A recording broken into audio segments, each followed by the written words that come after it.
Finaldan keyin nimalarni his qilyapsiz? Og'riq xolos. G'alabaga shunchalik yaqin kelganingda, klub futbolidagi eng yirik turnirda chempion bo'lishdan seni atigi bir necha penalti zarbasi ajratib turganida, aynan shuni his qilishing kerak. Hozir juda katta og'riqni his qilayotganingizni aytdingiz. Ammo bu tuyg'u faxr hissi bilan ham aralashganmi? Axir jamoangiz juda yaqin keldi va o'sha penaltigacha gol o'tkazib yuboradigandek ham ko'rinmagandi.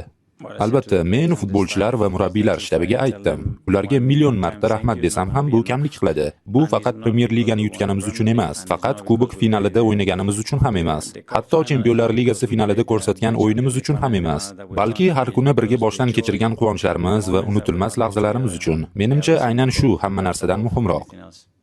Penalti tepuvchilar haqida so'rasam, Gabriel afsuski 5-penaltini golga aylantira olmadi. Holbuki u juda yaxshi o'yin o'tkazgandi. Bilamizki, bir nechta asosiy penalti ijrochilarini almashtirishga to'g'ri keldi. O'zi xohladimi yoki bu qanday qaror bo'ldi?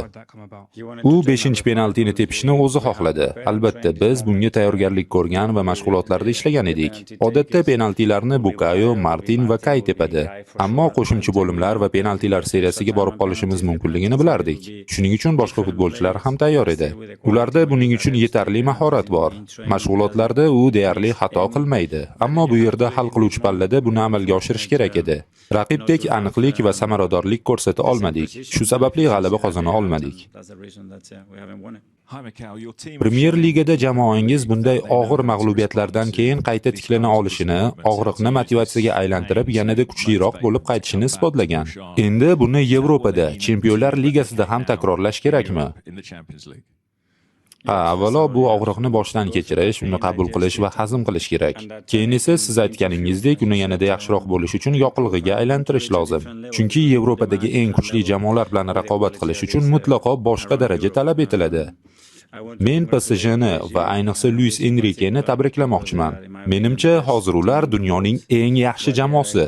Futbolchilarning individual harakatlari bunaqasini hali ko'rmaganman. Ayrim vaziyatlarda to'psiz o'ynash rejamiz yo'q edi. Ammo ular seni bunga majbur qiladi. Shu bois mening futbolchilarim yanada ko'proq hurmatga loyiq deb hisoblayman.